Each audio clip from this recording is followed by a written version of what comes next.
Election Commission announces 5-phase polling for 81-member Jharkhand Assembly, first on 30th November. Fifth and last phase on the 20th, counting will be on 23rd December. India and Germany hold inter-governmental consultations. Both countries signed 22 pacts and agreements. Prime Minister Modi calls upon Germany to explore opportunities in defence corridor of India.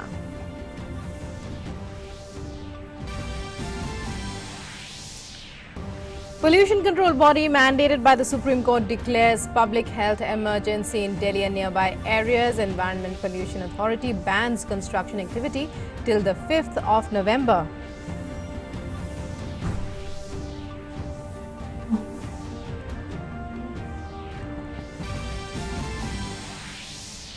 US House of Representatives passes resolution to formally proceed with impeachment inquiry against President Donald Trump. The measure is not a vote on whether to impeach the president, but only details how the inquiry will move into a more public phase.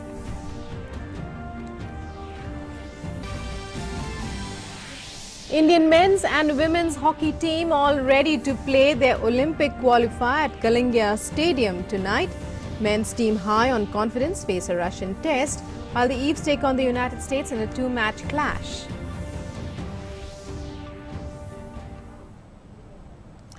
Hello and welcome to this edition of the news. I'm Rukmaina. Top story.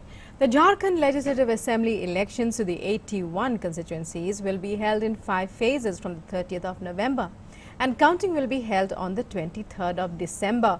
Chief Election Commissioner Sunil Arora briefed the media about the election schedule in New Delhi. Total 13 phase 1. Date of notification 6th November 2019.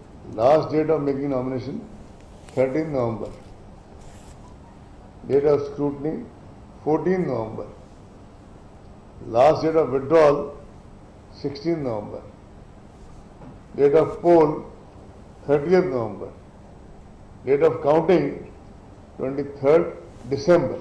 There were a lot of sensitivities in our mind that in Jharkhand there being a lot of population from the Christian community. We should finish before the Christmas. So now this date of counting 23rd December, this will be common to all the 5 phases, needless to say. Addressing media in New Delhi, Chief Election Commissioner Sunil Arora said that model code of conduct is in force in Jharkhand for the upcoming assembly elections. The model code of conduct is being, the moment this press conference finishes, instructions will go that model code of conduct is in force.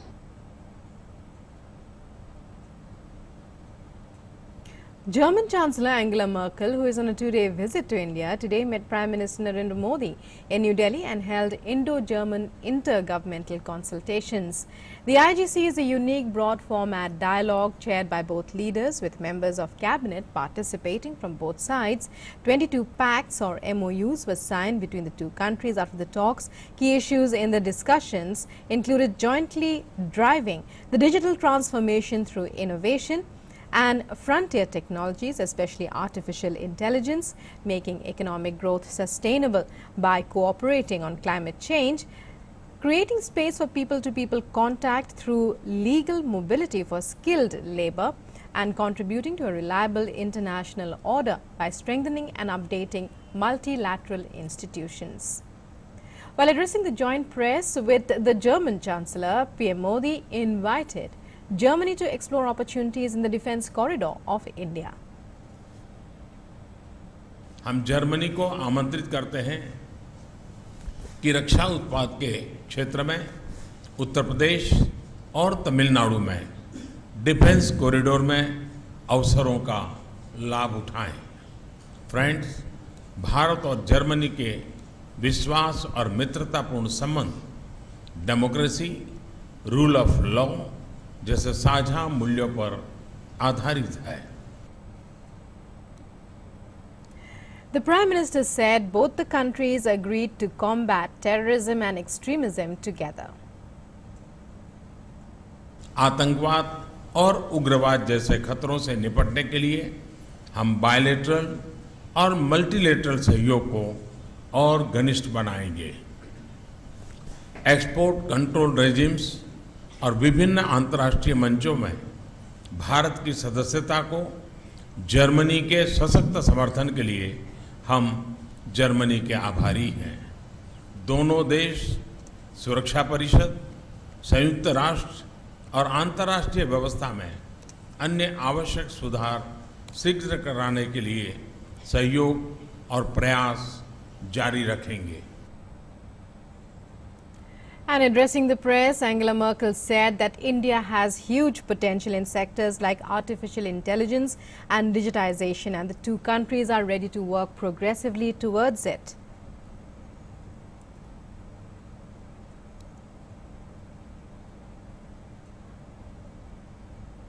We find different areas of cooperation in these documents, that is artificial intelligence and digital transformation.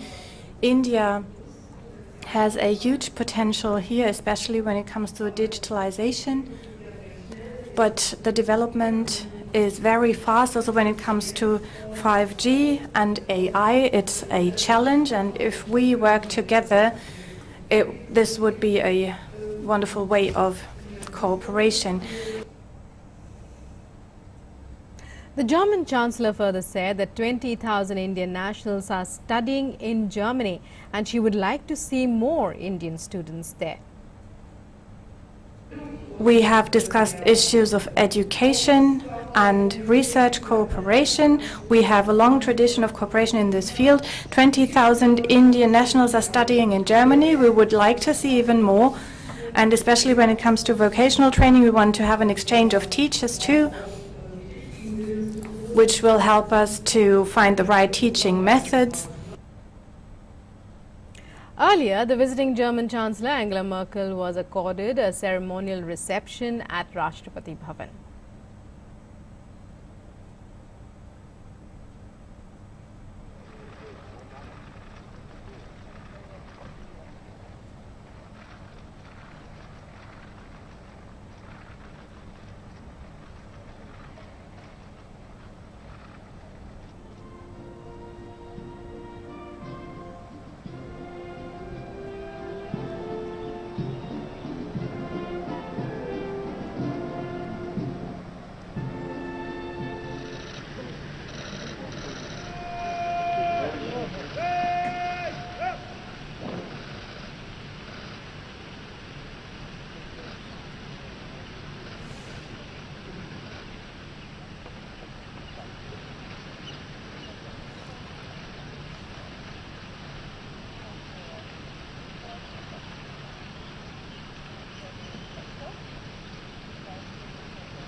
The German Chancellor also visited Ghat and paid tributes to Father of the Nation, Mahatma Gandhi.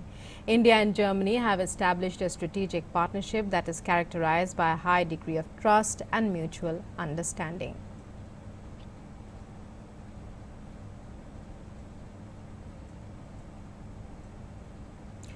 Prime Minister Narendra Modi and German Chancellor Angela Merkel visited Gandhi Smriti and paid their tributes to Father of the Nation. The German Chancellor is on a two-day visit to India.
Later, German Chancellor Angela Merkel met President Ramnath Kovind in New Delhi. A public health emergency has been declared in Delhi and nearby areas by the pollution control body mandated by the Supreme Court, as the region has been struggling with rising air pollution levels since Diwali.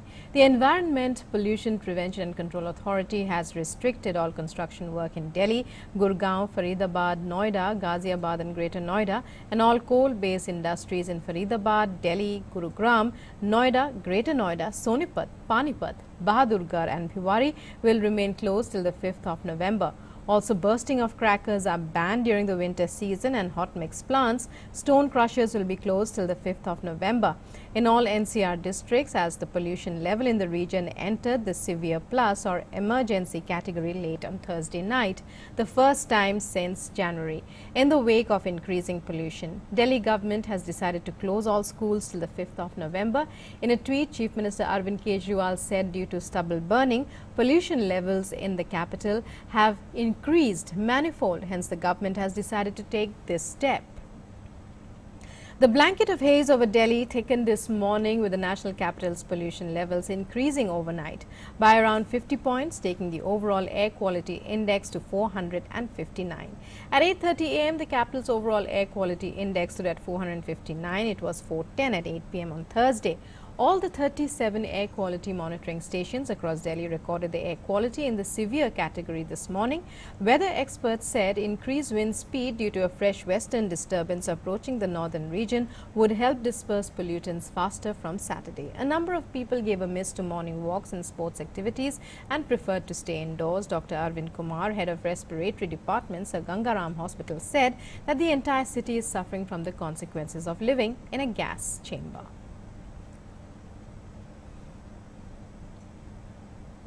इस समय हमारे शहर में हर व्यक्ति के आंख में जलन हो रही है, गले में सोरनेस हो रही है, कहीं ना कहीं उसको सांस की कुछ न कुछ परेशानी हो रही है।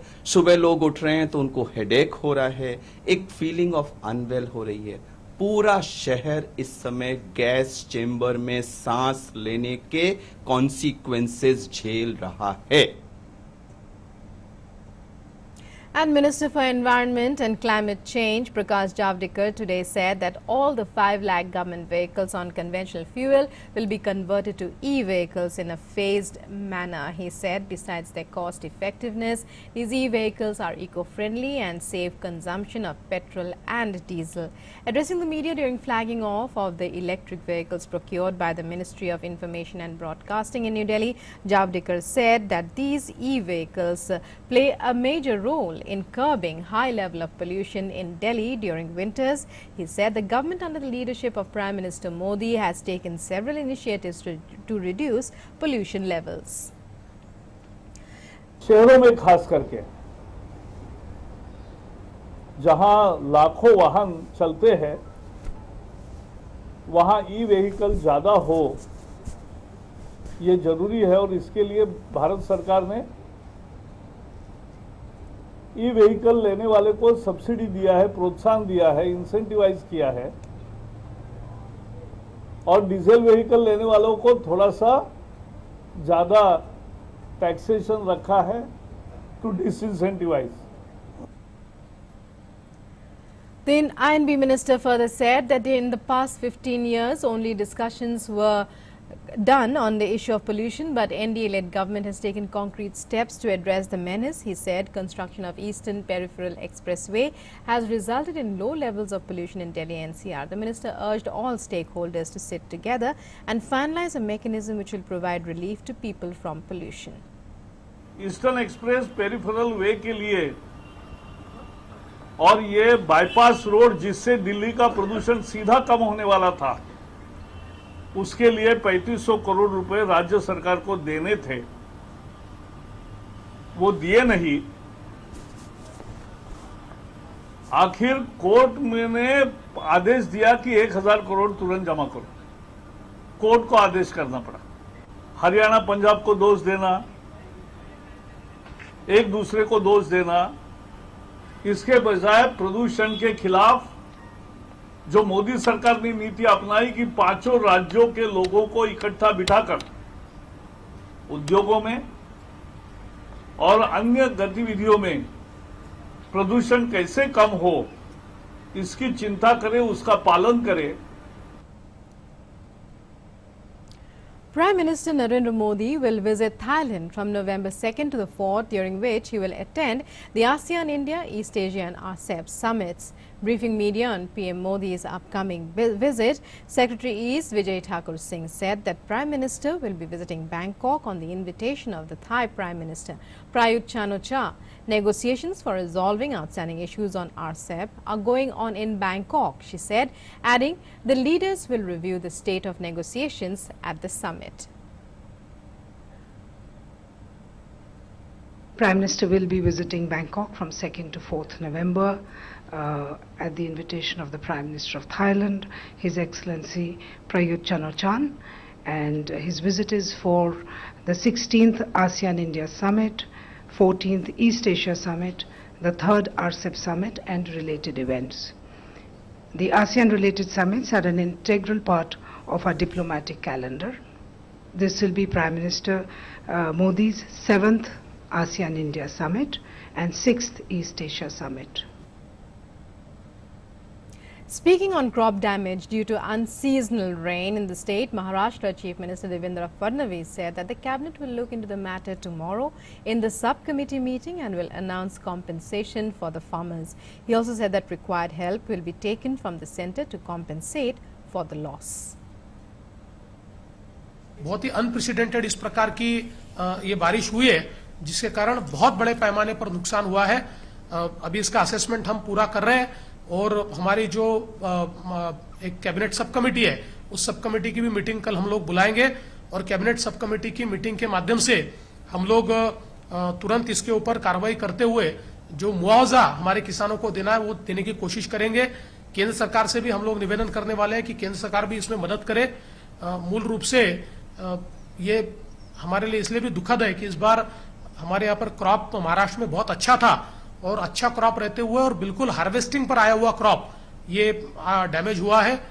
बड़े पैमाने पर लोगों ने कुछ जगह पर क्रॉप कटिंग भी की थी और कटिंग के बाद जो क्रॉप रखा हुआ था वो भी डैमेज हुआ है और इसलिए बड़े पैमाने पर हमको मदद करने की वहां पर आवश्यकता पड़ने वाली है। Cyclone Maja in the Arabian Sea has crossed Lakshadweep. The Met Department has said the system in the Arabian Sea is intensifying into a severe cyclonic storm and lays centered at 250 kilometers north-northeast of Kavaratti in the island's territory. It said heavy rains are expected in most parts of Lakshadweep and light to moderate rainfall in some places in Tamil Nadu and Kerala in the next 24 hours. The total suspension of fishing has been suggested over the southeast Arabian Sea and along the Kerala and Karnataka coast today and the east central Arabian Sea till Monday.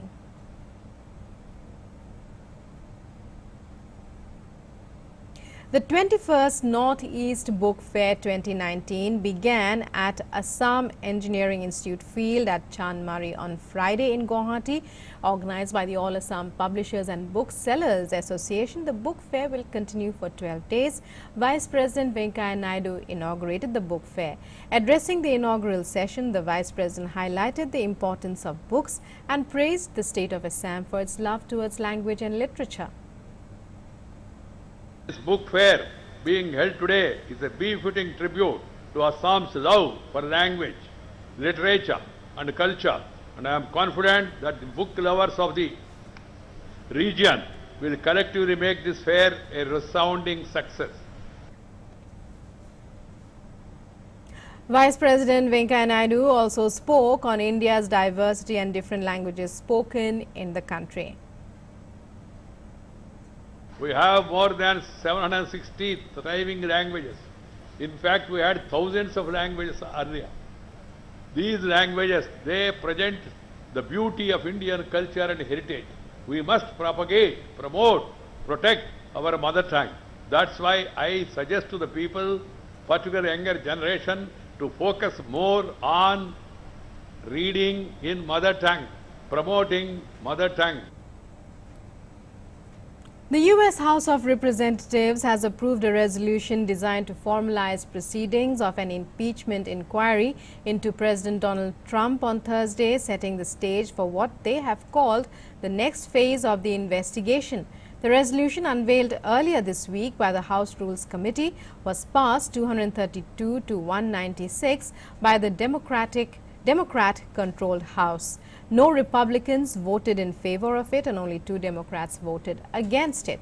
According to a text of the resolution, it establishes procedures for public impeachment hearings and the release of deposition transcripts and outlines the House Judiciary Committee's role in considering potential articles of impeachment. This was the first time that the House had taken a full chamber vote related to the impeachment inquiry since House Speaker Nancy Pelosi initiated it in late September. Trump, in tweets on Thursday morning, called the impeachment inquiry the greatest witch hunt in American history, claiming that it was hurting the nation's stock market.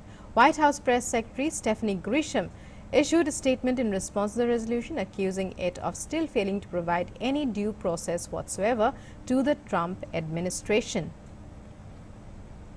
The Indian men's and women's hockey teams will look to book their spots at the Olympic Games Tokyo 2020 when they take part in the FIH Hockey Olympic Qualifiers Odisha on 1st and 2nd November 2019 at the Kalinga Hockey Stadium.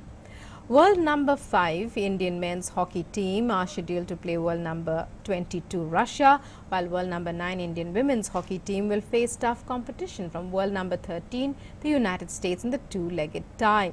The winners of the FIH Hockey Olympic Qualifiers Odisha will qualify for the Olympic Games Tokyo 2020. Both the Indian teams were drawn at home against their respective opponents due to their higher ranking. The Indian men's team will be facing Russia only for the 3rd time since 2008, with the previous 2 encounters seeing the host register huge victories. Meanwhile, the Indian women's team have played their opponents, the USA, on 8 occasions since 2014, registering 1 win which came in the test matches held in 2016. And James Vince ensured England began their winter tour of New Zealand on a high with a 7-wicket victory in the first T20 at Christchurch. Vince struck a fine 59 off 38 balls as England reached a target of 154 with 9 balls to spare. In Chris Silverwood's first game as head coach, Ross Taylor made 44 in New Zealand's 153 for 5, with Chris Jordan taking 2 for 28 and debutant Pat Brown 1 for 30. The second game of the 5-match series is in Wellington on Sunday. Indian grappler Pooja Gehlot entered the finals after beating Turkey's Zeynep Yetgil in the semi-finals of the World Wrestling Under-23 World Championships on Thursday. Pooja scripted the superb comeback as she fought her way from a 2-4 deficit to win 8-4 against Yetgil, a gold medalist at the Junior European Wrestling Championships in 2018. In the summit clash on Friday, Pooja will be up against Haruno Okuno of Japan. No Indian has ever won a gold in the last 3 editions of the WW Under-23 World Championships. Ravinder had settled for a silver medal on Wednesday after going down to Kyrgyzstan's Ulugbek Zoldoshbekov in the 61 kg final. Chhath Puja is being celebrated with religious fervour and gaiety in Bihar, Jharkhand and eastern part of Uttar Pradesh. Devotees take 36 hours fast to pay oblations to the setting sun. Chhath will conclude after paying oblations to the rising sun on Sunday morning. The festival is dedicated to the sun god, which people believe sustains life on earth. It is believed that the early sunlight helps to cure many diseases and is a great source of healing too. Chhath Puja is performed to seek the blessings from the Lord Surya for a long, healthy and